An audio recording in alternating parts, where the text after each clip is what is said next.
Influencer હોય મફતમાં કામ કરવાનું બંધ કરો. Very good. ગુજરાતી પિક્ચરો કરોડો રૂપિયાની બનતી હોય છે, બોલિવૂડ પિક્ચરો કરોડો રૂપિયાની બનતી, તમે મફતમાં જે દોડી દોડીને જાઓ છો ને કલાકારો વારે ફોટા પડવા માટે બંધ કરજો, એમાં તમારી ક્રેડિટ ડાઉન થાય છે.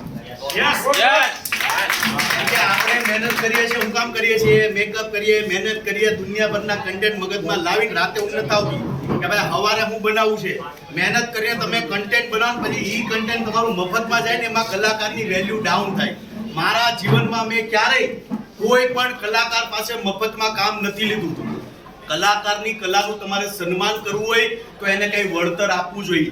ગુજરાતી પિક્ચર હોય, બોલિવૂડના પિક્ચર હોય કે કોઈ પણ XYZ હોય, ભાઈ તમને આ કલાકાર હારે ફોટો પડાવી દેશું કે આ કલાકાર હારે કોલેબોરેશન થઈ જાય કે આ હારે આમ થઈ જશે, તમે પોતે પણ એક મહાન કલાકારમાં આવો છો એ મગજમાં રાખો.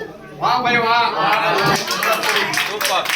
અમુક જે લફંગાઓ મફતમાં દોડી દોડીને વરુણ ધવન હારે ટાઈગર શ્રોફ હારે ભાગે છે ને, એ ધંધા બંધ કરો.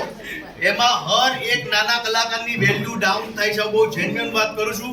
અને આજે સરસ મજાના પ્લેટફોર્મમાં આવ્યું છે એટલે તમે બધા ઇન્ફ્લુએન્સરો કોઈને ક્યારે મેં સલાહ નથી આપી, પણ દુઃખ અંદરથી ઈ થાય ને અંદરથી બળતરા એટલા માટે થાય કે તમે જે મફતમાં જાઓ છો ને એમાં તમારું તો નામ ડાઉન થાય, હારે હારે અમારું ડાઉન થાય.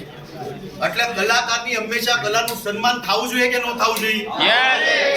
એટલે ક્યાંય મફતમાં કોઈ બોલે ને એટલે કહેવાનું તું ભાઈ હાલ તો પકડ, બરાબર? ભાઈનું કહેવાનું એવું છે કે વરુણ ધવન કદાચ હોય તો વરુણ ધવન કે મફત કામ નથી કરતો એટલે તમારે ન. વરુણ ધવન કરોડો રૂપિયા લે પિક્ચરના, ટાઈગર શ્રોફ કરોડો રૂપિયા લે છે. બધા કલાકારો પૈસા લેવા માટે તો કામ કરીએ.